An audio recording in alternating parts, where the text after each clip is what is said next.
Assalamualaikum warahmatullahi wabarakatuh. Perkenalkan, nama saya Aprilia Hanifah Kurnia Setiawan, NIM 12030200028. Jurusan Hukum Ekonomi Syariah, kelas 3A.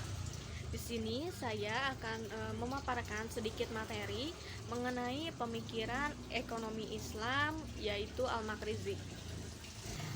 Abad ke-14 Masehi merupakan masa di mana dunia Islam tengah mengalami masa kemunduran dan terjadi berbagai konflik politik di berbagai belahan dunia Islam, sehingga dapat dikatakan bahwa saat itu situasi kehidupan politik tengah tidak stabil. Namun, seiring berjalannya waktu, akhirnya lambat laun bidang intelektual mengalami kemerdekaan. Pada masa itu lahir seorang murid kesayangan Ibnu Khaldun yang bernama Al-Makrizi, yang mana ia berhasil melahirkan beberapa karya monumental, terutama yang berhubungan dengan masalah ekonomi. Pemikirannya ini mengenai dunia ekonomi tertuang dalam karyanya yang berjudul Ghatsatul Ummah Bikasfil Gummah, yang merupakan karya penting tentang ekonomi yang telah memberikan inspirasi bagi pengembangan teori ekonomi selanjutnya. Al-Makrizi bernama lengkap Taqiyuddin Abu Al-Abbas Ahmad bin Ali bin Abdul Qadir Al-Husaini. Beliau ini lahir di Kairo, Mesir, tepatnya di desa Bajurwam yang berada di kota Balakbak pada tahun 766 Hijriah. Ia lahir di tengah keluarga yang kondisi ekonominya kurang stabil, sehingga mengharuskannya untuk tinggal bersama kakeknya bernama Hanafi Ibnu Saing untuk menempuh pendidikan masa kecil dan remajanya. Dalam perjalanan hidupnya, sosok Al-Makrizi ini adalah sosok yang mengkritik keras terhadap kebijakan-kebijakan moneter yang menurutnya dianggap sebagai sebuah malapetaka yang ditetapkan oleh pemerintah Bani Mamluk Burji, yang mana kebijakan tersebut dianggap bisa menghancurkan perekonomian negara dan masyarakat Mesir. Pada saat itu, penguasa Mamluk Burji melakukan berbagai penyimpangan pada ajaran agama serta moral, dan juga pada saat itu kebetulan Mesir tengah terjangkit wabah penyakit menular, sehingga tak ayal jika saat itu terjadi krisis ekonomi yang sangat parah. Kejadian tersebut lalu digambarkan oleh Al-Makrizi guna mempresentasikan mengenai apa saja yang menjadi penyebab krisis yang melanda Mesir saat itu. Sebagai seorang muhtasib atau pengawas pasar dan dengan berbekal pengalaman yang mencukupi, Al-Makrizi membahas permasalahan inflasi dan peranan uang. Fokus perhatiannya pada dua hal ini menjadi pembahasan yang sangat menakjubkan karena beliau mengkorelasikan dua hal yang sangat jarang diperhatikan oleh pemikir muslim maupun barat. Dalam karyanya tersebut, Al-Makrizi bermaksud untuk membuktikan bahwa inflasi yang terjadi pada masa itu berbeda dengan inflasi yang terjadi pada periode-periode sebelumnya sepanjang sejarah Mesir. Secara kronologis dapat disimpulkan bahwa Al-Makrizi adalah cendekiawan muslim abad pertengahan yang terakhir yang memfokuskan perhatiannya terhadap permasalahan uang dan mengkorelasikannya dengan peristiwa inflasi yang menimpa suatu negeri. Pemikiran yang pertama yaitu konsep uang. Menurut beliau, uang merupakan alat tukar yang sah yang digunakan oleh umat manusia. Sebagai seorang sejarawan, beliau menyampaikan beberapa pemikirannya tentang uang melalui sejarah mata uang. Pemikirannya ini meliputi sejarah dan fungsi uang, implikasi penciptaan mata uang yang buruk, dan daya beli uang. Nah, dari pemikirannya tersebut bisa kita simpulkan bahwasanya konsep uang menurut beliau adalah sebagai berikut. Yang pertama, menurut Al-Makrizi, emas dan perak merupakan mata uang yang dapat diterima sebagai standar nilai, baik menurut hukum, logika, maupun tradisi. Oleh sebab itu, tidak layak disebut sebagai mata uang jika uang yang digunakan dicetak dari bahan selain kedua logam tersebut. Meskipun emas dan perak harus digunakan kembali sebagai mata uang, Al-Makrizi menyadari bahwa penyebab yang mempengaruhi kenaikan harga bukan hanya dari penggunaan mata uang yang dibuat dari emas dan perak. Menurut beliau, bahwa inflasi dalam perekonomian tidak dapat dihilangkan meskipun mata uang emas dan perak digunakan kembali. Karena inflasi juga dapat terjadi akibat alam dan tindakan sewenang-wenang dari penguasa. Yang kedua, pada tahun 569 Hijriah, Al-Makrizi menguraikan keadaan moneter yang terjadi saat masa pemerintahan Sultan Salahuddin Al-Ayyubi. Pada saat itu terjadi peristiwa di mana mata uang yang dicetak mempunyai kualitas yang sangat rendah dibandingkan dengan mata uang yang telah ada di peredaran.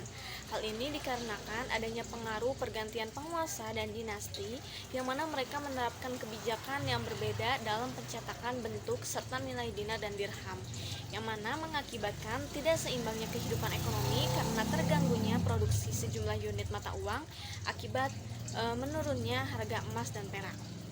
Lalu yang ketiga, menurut Al-Makrizi butuhnya perhatian yang lebih dari pemerintah dalam hal mengimbangi antara pencetakan mata uang dengan aktivitas produksi. Hal ini berguna agar seimbangnya peningkatan dalam hal pencetakan mata uang dan menyeimbangkan produktivitas. Jika diketahui tingkat produktivitas itu tidak seimbang dengan pertumbuhan penduduk, sehingga pada gilirannya akan terjadi kelangkaan pasokan, dan kelangkaan pasokan akan berdampak pada eskalasi harga. Inilah yang menjadi alasan pemerintah berkewajiban untuk mempertahankan kualitas daya beli dari uang yang dicetaknya. Lalu selanjutnya yang kedua ada pemikiran dari Al-Makrizi mengenai teori inflasi. Al-Makrizi berpendapat bahwasanya peristiwa inflasi adalah sebuah fenomena yang menimpa masyarakat yang ada di segala penjuru dunia dari zaman dahulu sampai sekarang. Inflasi tersebut disebabkan karena adanya kenaikan harga terhadap suatu barang yang terjadi secara umum dan berlangsung secara terus-menerus. Al-Makrizi mengungkapkan bahwa inflasi terjadi tidak hanya disebabkan oleh faktor ketidakstabilan ekonomi, namun inflasi juga bisa disebabkan oleh faktor alamiah dan faktor kesalahan manusia. Faktor alamiah yang menyebabkan inflasi yaitu ketika suatu bencana alam terjadi, berbagai bahan makanan dan hasil bumi lainnya mengalami gagal panen sehingga persediaan barang-barang tersebut mengalami penurunan yang sangat drastis dan terjadi kelangkaan. Di lain pihak, karena sifatnya yang sangat signifikan dalam kehidupan, permintaan terhadap berbagai barang itu mengalami peningkatan. Harga-harga membumbung tinggi jauh melebihi daya beli masyarakat. Hal ini sangat berimplikasi terhadap kenaikan harga dan berbagai barang dan jasa lainnya. Sedangkan dari segi faktor kesalahan manusia atau human error, yaitu contohnya dari korupsi dan administrasi yang buruk atau corruption and bad administration, lalu ada dari pajak yang berlebihan, ada dari peningkatan sirkulasi mata uang fulus, yang mana beberapa faktor tersebut dapat mempengaruhi dan menghambat pertumbuhan ekonomi secara signifikan dan negatif. Baik, selanjutnya mengenai analisis pemikiran ekonomi. Nah, dari pemaparan materi sebelumnya diketahui bahwasanya krisis ekonomi ini bisa disebabkan oleh beberapa hal, diantaranya ketidakseimbangan peredaran dan penggunaan mata uang, serta terjadinya inflasi besar-besaran yang diakibatkan karena adanya bencana alam dan faktor keserakahan manusia. Nah, perlu diperhatikan bahwasanya krisis ekonomi ini sebenarnya bisa dicegah bila mana manusia dapat bertindak ideal dalam menghadapi suatu kondisi yang berkaitan dengan keseimbangan peredaran uang. Sifat alamiah manusia yang selalu menuntut lebih dan selalu merasa kurang dengan harta atau apapun yang dimilikinya ini menjadi salah satu faktor yang berpengaruh besar dan perlu perhatian lebih guna terhindarnya krisis ekonomi. Nah, sejalan dengan hal tersebut, kini di Indonesia persoalan inflasi dan daya beli uang tengah berada dalam keadaan yang pasang surut.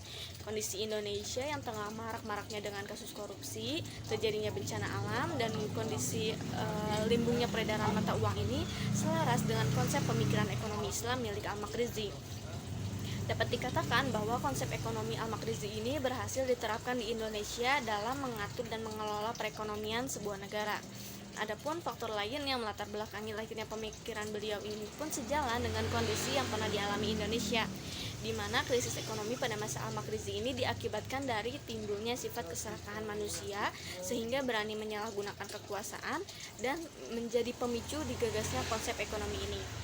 Al-Makrizi menghadirkan berbagai solusi bagi suatu negara yang mungkin mengalami hal serupa dengan kota Mesir agar dapat mengatasi krisis ekonominya yang disebabkan karena inflasi dan krisis mata uang.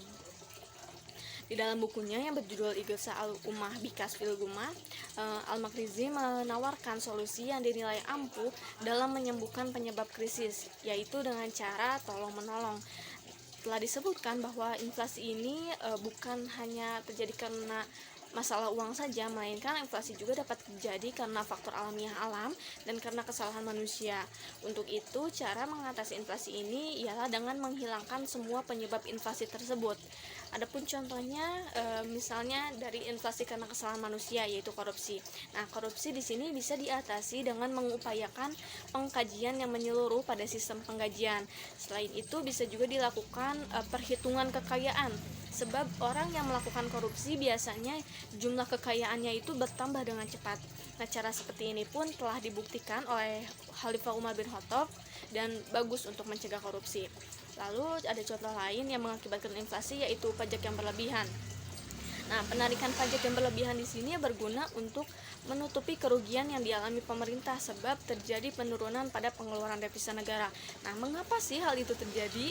Nah, sebab pada saat itu pada zaman waktu itu pejabat yang menjabat bukanlah pejabat yang cakap pada tugasnya, tapi pejabat yang diangkat karena adanya faktor kekuasaan dan kekayaan.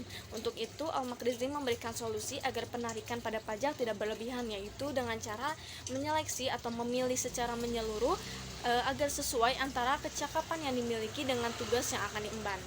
Lalu ada contoh lain dari inflasi karena faktor alamiah. Telah disebutkan tadi ya sebelumnya bahwa pada saat itu inflasi alamiah ini terjadi karena berkurangnya persediaan barang akibat dari kekeringan dan peperangan.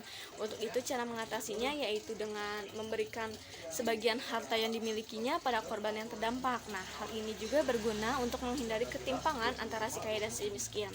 Nah, cara yang dikemukakan Al-Makrizi di atas ini bisa kita aplikasikan di kehidupan berbangsa dan bernegara, khususnya bagi negara Indonesia. Strategi yang dipaparkannya pun nampaknya cocok untuk Indonesia diterapkan, sebab tidak dipungkiri bahwa Indonesia masih jauh dari kata adil, sejahtera, dan merata terhadap masyarakatnya. Dengan diterapkannya solusi ini, mungkin diharapkan suatu negara bisa menjalankan sistem pemerintahannya dengan baik, sehingga terciptalah negara yang adil dan makmur. Baik, sekian yang dapat saya sampaikan. Mohon maaf apabila ada kesalahan dan ada kekurangan. Wassalamualaikum warahmatullahi wabarakatuh.